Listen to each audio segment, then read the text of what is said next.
Brought to you by Agilus Diagnostics. Health test की बात आती है तो मैं भरोसा करता हूँ India largest diagnostics company Agilus Diagnostics. खुद को टेस्ट करते रहो। की उद्याच्या विधानसभेला इंदापूरचा हे महाधनुष्य हर्षवर्धन भाऊ राष्ट्रवादीत आल्यामुळे सोपं झालेलं आहे आणि हे धनुष्य हर्षवर्धन पाटलांनीच हातात घ्यावं अशी आमची त्यांना विनंती आहे। रामकृष्ण हरी।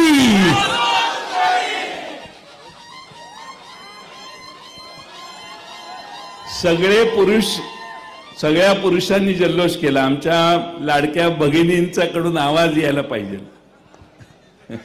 रामकृष्ण हरी। हर्षवर्धन पाटील साहेब तुम आगे बढ़ो।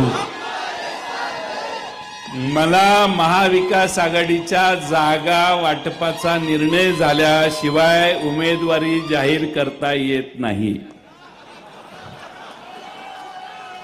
त्यांचा प्रवेश करताना मी त्यांच्या हातात आता तुतारी देणार आहे। त्यामुळे इंदापूरकरांना वाळव्याहून येऊन मी काही सांगायची गरज आहे असं मला वाटत नाही। तुम्ही आमच्यापेक्षा लय ॲडव्हान्स आहात। हर्षवर्धन पाटील साहेबांनी राष्ट्रवादी शरदचंद्र पवार पक्षात प्रवेश करण्याचा निर्णय घेतला। त्याचं स्वागत करण्यासाठी आजची सभा आहे आणि ही सभा मला वाटतं न भूतो न भविष्यती एवढी मोठी व्हायला लागलेली आहे। फार मागच्या बाजूला माणसं उभी आहेत आणि रस्त्यावर देखील मगाशी मी येतो तर LED बोर्डच्या बाहेर देखील माणसं उन्हात उभी राहून हा सभेचा आस्वाद घेत आहेत।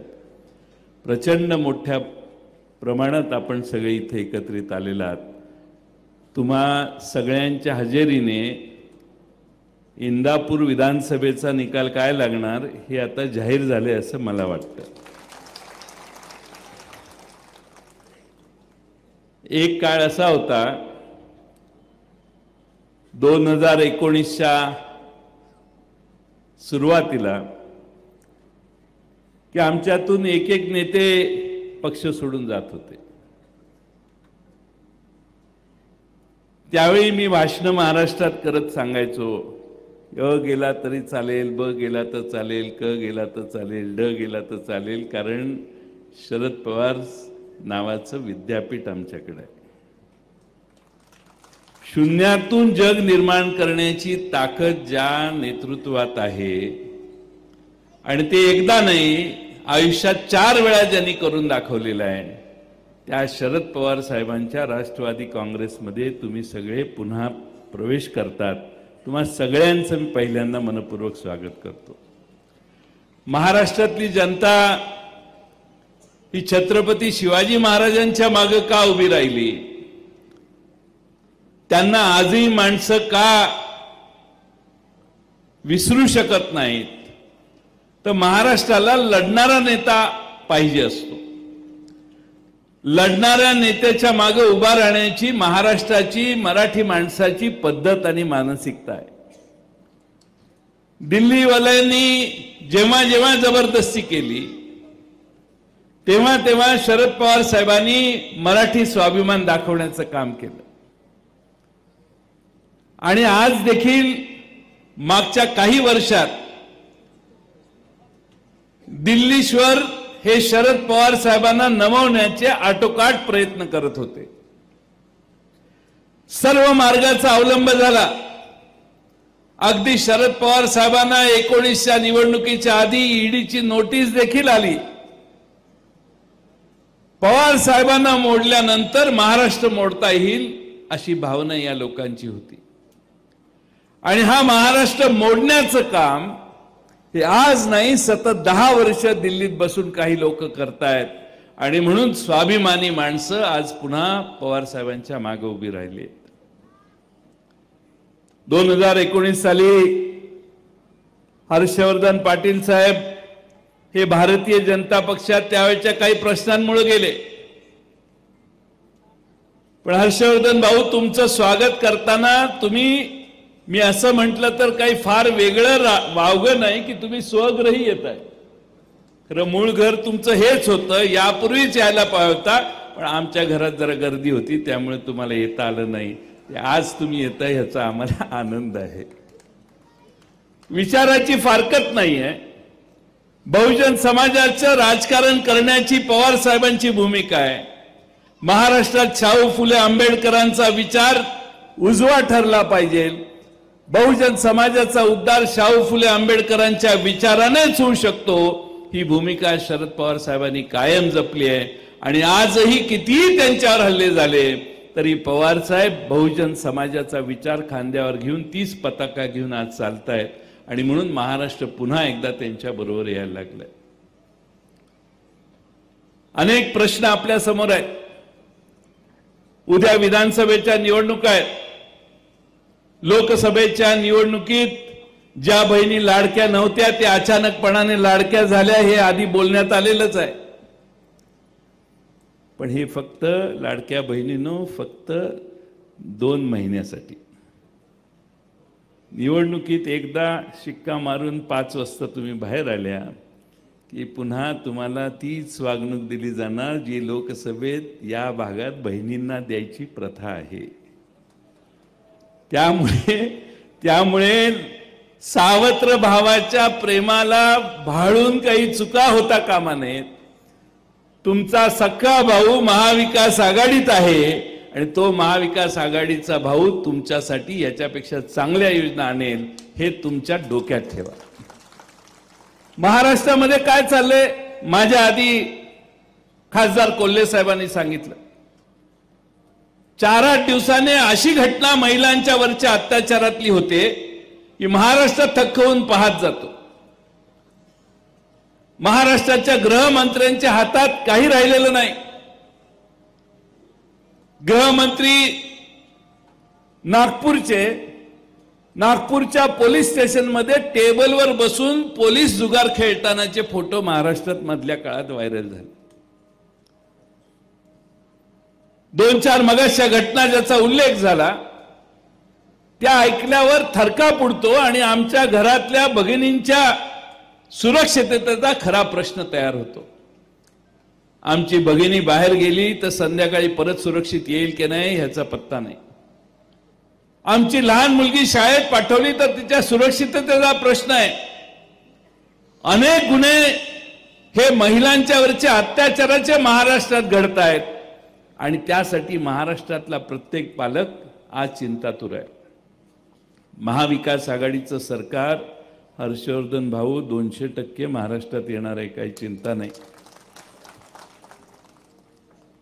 आमचं सरकार सत्तेवर आल्यावर आमच्या भगिनींना मी 2 मुद्दे सांगेन.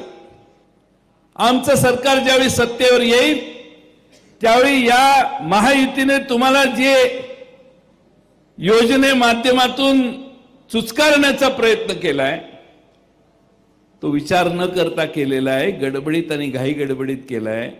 सरकारने त्या पैशाची प्रोव्हिजन केलेली नाही आणि प्रोव्हिजन न केल्यामुळं महाराष्ट्रातल्या आदिवासींच्या योजना आज बंद आहेत.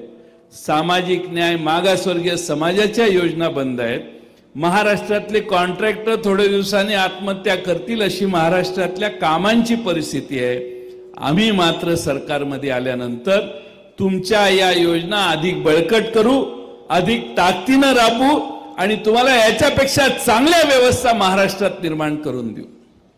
दुसरा मुद्दा मला हे सांगायचं आहे की आमच्या आया बहिणींच्या केसाला धक्का लागणार नाही असे कायदा दुरुस्ती आम्ही करू आणि आमच्या आया बहिणींच्या सुरक्षिततेची हमी देऊ आणि पोलीस देखील आमच्या आया बहिणींच्या तक्रारी बाबतीत तत्परतेने कारवाई करतील अशी व्यवस्था महाराष्ट्रात निर्माण करण्याचं काम करू. तुम्ही काही चिंता करण्याचं काम नाही. आज आपण फार मोठ्या संख्येने इथे जमलात. अनेक विषयात साहेबही बऱ्याच विषयावर बोलतील, पण मी महाराष्ट्र राष्ट्रवादी काँग्रेस शरदचंद्र पवार पक्षाचा अध्यक्ष आहे. माझाही इथे येण्यात काही स्वार्थ आहे. तो स्वार्थ म्हणजे इंदापूरची जागा विधानसभेची आपल्याला निवडून आणायची आहे.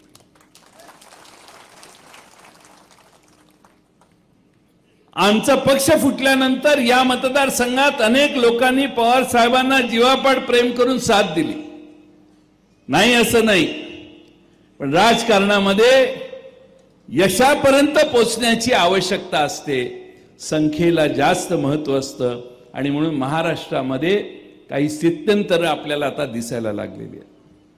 1-2 दिवसाने आणखीन काही निर्णय होतील।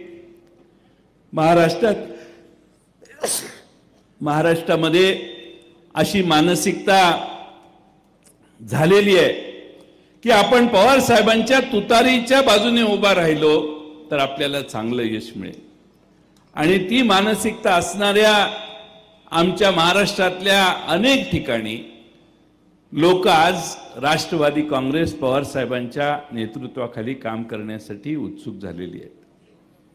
गेले अनेक दिवस मला वाटत होतं की हर्षवर्धन पाटील साहेबांनी देखील हा मार्ग अनुसरावा, त्यांच्याशी संपर्क केला।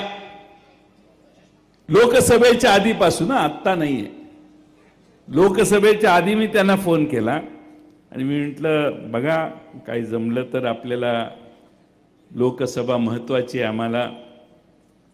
त्यांनी मला सांगितलं आम्हाला जे शक्य आहे ते करतो, पण आता तूर्त आम्ही इकडेच आहोत। आणि मला मधून मधून मी फोन करायचो, शेवटी फोनवर ते बोलायला थोडेसे टाळायला लागल्यावर मी बावड्याला जाऊन एक सभा घेतली आणि बावड्याला जाऊन भाषण केलं की ज्यांना टाळून तुम्ही तिकडे गेला तेच तुमच्या बरोबर तिकडे येऊन बसलेले आहेत, त्यामुळे आता तरी काही सुधारणा करायला आमच्या मार्गाने यायला विचार करा म्हणून। पण आज विधानसभेच्या निवडणुका 2 महिन्यावर आहेत। या मतदारसंघातल्या सर्वांना माझं आव्हान आहे की पवार साहेब सामाजिक समतोल ढळून न देता पक्ष चालवतात। शेजारी आता नारायणाबा आमचे आहेत करमाळ्याचे, कुठे गेले नारायणाबा आहेत, त्याच्या पलीकडं उत्तमराव आहेत, त्याच्या पलीकडं गणपतराव देशमुखांच्या घरातले आमचे बाबासाहेब आहेत। असे सगळे दिग्गज एकत्रित करण्याचं काम पवार साहेबांनी केलेलं आहे। विजयदादांचा देखील त्यात मोठा हातभार आहे, आणि म्हणून आम्हाला सगळ्यांना तुम्हाला ही विनंती करायची आहे की उद्याच्या विधानसभा या आपण ताकदीने लढवत असताना या मतदारसंघात विजय आवश्यक आहे, आणि विजय आवश्यक आहे म्हणून आम्ही आग्रहाने हर्षवर्धन पाटील यांना निमंत्रित केलं आणि ते आज आमच्या राष्ट्रवादी काँग्रेस पक्षात आले। तुम्ही सगळे विधानसभा 4-6 दिवसात जाहीर होईल, 12, 13, 14 मुहूर्त काढायचं चाललंय सध्या। मुहूर्त सापडत नाही म्हणून जरा पुढे जात आहेत। उत्तमराव जानकरांना माहित नाही की प्रभू रामचंद्राने देखील भारतीय जनता पक्ष सोडलेला आहे। त्यांची कुठंच सीट आली नाही। जिथं जिथं रामाची मोठी देवळं आहेत, अयोध्येपासून नाशिकपर्यंत काळाराम सगळीकडं पराभव झाला, कारण रामच भारतीय जनता पक्षात राहिला नाही। महाराष्ट्रात नाही तर देशातल्या अनेक राज्यामध्ये ही परिस्थिती आहे। उद्या 8 तारीख येईल, हरियाणाची मतं मोजल्यावर आणि जम्मू काश्मीरची मतं मोजल्यावर देखील हेच कळेल। आणि सुप्रियाताई आम्हाला सतत सांगत होत्या दिल्लीमध्ये भारतीय जनता पक्षामध्ये किती अस्वस्थता आहे, किती अस्वस्थ भारतीय जनता पक्षातले प्रमुख नेते झालेले आहेत। हे वर्ष सव्वा वर्षापासून आम्हाला त्या सांगत होत्या, कारण भारतीय जनता पक्षाला देखील ज्या पद्धतीने भारतीय जनता पक्ष चालतो त्याबद्दल भारतीय जनता पक्षात प्रचंड असंतोष आहे। आणि बाहेरून जे कोणी येतात ते बाहेरच बसलेले असतात, त्यांची जी कोर टीम आहे तेच आत निर्णय घेत असतात। त्यामुळं बाहेर बसलेले सगळे आज अस्वस्थ झालेले लोक आहेत। आणि म्हणून आज मी फार वेळ भाषण न लांबवता एवढंच सांगेन की उद्याच्या विधानसभेला इंदापूरचा हे महाधनुष्य हर्षवर्धन भाऊ राष्ट्रवादीत आल्यामुळं सोपं झालेलं आहे, आणि हे धनुष्य हर्षवर्धन पाटलांनीच हातात घ्यावं अशी आमची त्यांना विनंती आहे. रामकृष्ण हरी.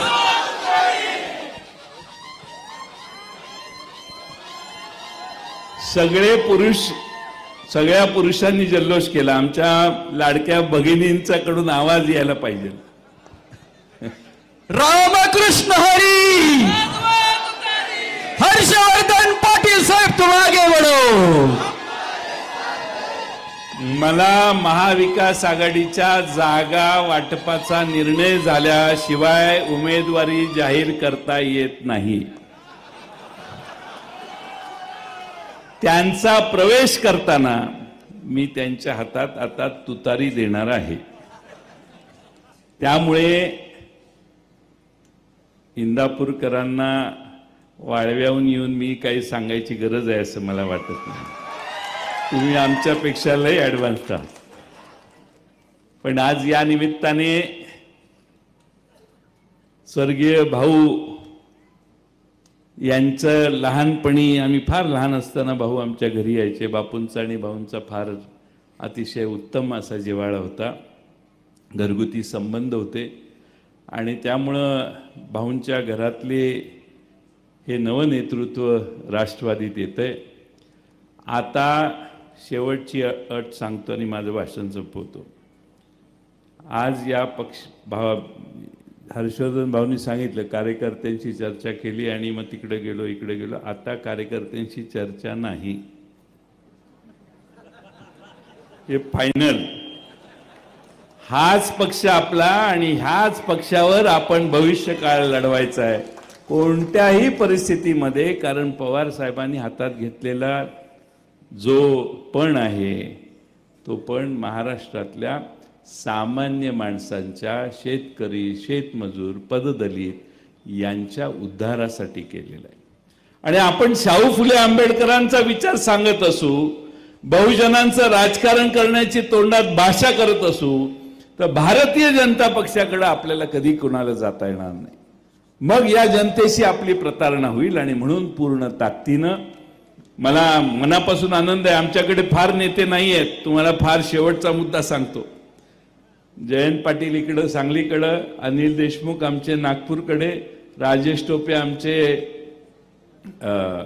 जालन्याकडे, जितेंद्र आव्हाड इकडे, आमचे अमोल कोल्हे आता महाराष्ट्रात ऑलराऊंड फिरायला लागलेले आहेत. विजयदादांच्या नेतृत्वाखाली एक नवी व्यवस्था सोलापूरमध्ये आली आहे. आज आम्हाला राज्य पातळीवर महाराष्ट्राला मार्गदर्शन करणारे नेत्यांची जास्त आवश्यकता आहे. आणि म्हणून हर्षवर्धन पाटील साहेब, तुमचं महत्त्व आमच्या पक्षामध्ये मोठं आहे.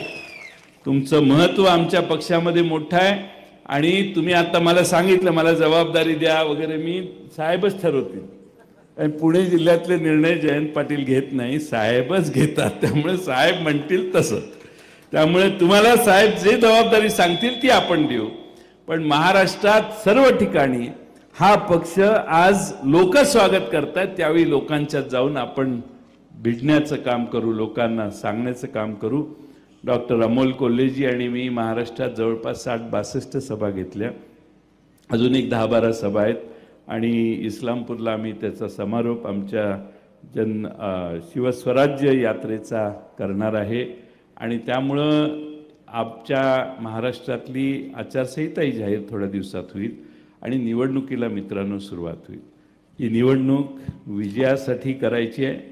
माझी पवार साहेबांच्यावर ज्यांचं प्रेम आहे त्यांना आव्हान आहे की पवार साहेबांना एक आमदार महत्त्वाचा आहे. तुम्ही पवार साहेबांच्या काळात संकटात पवार साहेबांच्या मागे जे राहिले त्यांना मी अतिशय आग्रहानं सांगेन की ही शरद पवार साहेबांच्या मागे मोठ्या संख्येनं आमदार उभा करण्याची जबाबदारी प्रत्येक पवार साहेबांना मानणाऱ्या कार्यकर्त्याची आहे. त्यामुळे स्थानिक मतभेद सोडून द्या, आपण ते दुरुस्त करू, काही अडचण नाही. सुप्रियाताईंनी जबाबदारी घेतलेली आहे आणि सगळेच तुम्हाला त्यात मदत करतील. पण स्थानिक मतभेदांना बाजूला ठेवा. विजयसिंह मोहिते पाटील यांच्यासारख्या नेत्याने निर्णय घेतला त्यावेळी स्थानिक सगळ्यांना विचारात घेऊन त्यांचा निर्णय झाला. त्याच पद्धतीनं आज तेव्हा त्यांच्या निर्णयानं महाराष्ट्रात एक संदेश वेगळा गेला. आजही हर्षवर्धन पाटील तुमच्या निर्णयाने महाराष्ट्रात एक वेगळा संदेश महाराष्ट्रभर जाईल की पवार साहेबांच्या मागे आपण सगळ्यांनी ताकदीने उभा राहायला पाहिजे म्हणून. आणि म्हणून स्थानिक या ठिकाणी पवार साहेबांच्यावर सुप्रियाताईंच्यावर प्रेम करणाऱ्या सगळ्यांना माझी विनंती आहे, तेजसिंह पाटील तुम्ही सगळ्यांच्याकडे जावा, सगळ्यांना भेटून सांगा, महारुद्र पाटील तुम्ही जावा आणि सगळ्यांची समजूत घाला. पवार साहेबांच्याकडे बघून आणि पवार साहेबांच्यासाठी ही लढाई आहे. ही पवार साहेबांची लढाई आहे, आपली नाही आहे. ही पवार साहेबांची लढाई आहे. आणि पवार साहेबांना दिल्लीला धडा शिकवायचा असेल तर पवार साहेबांचे जास्तीत जास्त आमदार निवडून आणले पाहिजेत. कारण पवार साहेब हे इथं कुणाशी लढत नाही आहेत. पवार साहेब दिल्लीशी लढाई करतायत. दिल्लीमध्ये त्यांना वाकवण्याचा प्रयत्न ज्यांनी ज्यांनी आतापर्यंत केला, दिल्लीत बसलेल्या सत्ताधीशांनी, त्यांना एवढा मोठा हिसका महाराष्ट्राने दिला की 48 पैकी 31 खासदार त्यांचे पडले. एक लढाई आपण जिंकली आहे, उद्या विधानसभेची लढाई जिंकू आणि महाराष्ट्रासमोर या महायुतीने महाराष्ट्रात जे प्रश्न निर्माण केले आहेत. मधुकर भावे म्हटले आमचे की 62,000 का काही डोक्यावर कर्ज काढले. काल परवा महाराष्ट्र सरकारने रिझर्व्ह बँकेकडे अर्ज केलाय, 1.25 लाख कोटीचं कर्ज डिसेंबर पर्यंत आम्हाला पाहिजे. दर आठवड्याला 5-6 हजार कोटी रुपयाचं कर्ज पाहिजे. म्हणजे 8 लाख कोटी रुपयाचं कर्ज 9,25,000 कोटीवर हे बहादर नेणार आहेत. आणि म्हणून निवडणूक लवकर जाहीर व्हावी आणि महाराष्ट्राची या महायुतीच्या ताब्यातनं सुटका व्हावी अशी प्रार्थना आम्ही रोज दैनंदिन सरकार परमेश्वराकडे करतोय. हे महाराष्ट्रातलं भ्रष्ट सरकार घालवण्यासाठी तुम्ही सगळ्यांनी ताकदीनं काम करा. अनेक आमदार मतदारसंघात सांगतात 1,000 कोटी आणले, 500 कोटी आणले, 800 कोटी आणले. मागं बसून त्यांचे समर्थक मोबाईल काढतात, कॅल्क्युलेटर त्यात काढतात आणि गुणाकार करतात. 1,000 कोटी तुमच्या मतदारसंघात किती आणले? 5,500 कोटी गुणिले 20% करायचे. कार्यकर्ते करतात, मी सांगत नाही. आमदारांनी घोषणा केली मी मतदारसंघात 1,000 कोटी आणले की तो कॅल्क्युलेटरच काढतो त्याचा कार्यकर्ता आणि कॅल्क्युलेट करून सांगतो 1,000 गुणिले 20 200 कोटी जमले रे. त्यामुळं जनतेचा पैसा पुन्हा त्याच मार्गाने तुमच्या दारात आणण्याचं काम आणि महाराष्ट्र जिंकण्याचं मनात पाप ठेवणाऱ्या महायुतीला आपण पूर्ण ताकदीनं पराभूत करण्यासाठी ही इंदापूरची जागा 50,000पेक्षा जास्त फरकाने विजयी करू असा आत्मविश्वास आपल्या सगळ्यांच्या मनात असला पाहिजे. आणि ती ताकद तुम्ही हर्षवर्धन पाटील यांच्या मागे उभा करा एवढी विनंती करतो आणि माझे 2 शब्द पूर्ण करतो. धन्यवाद.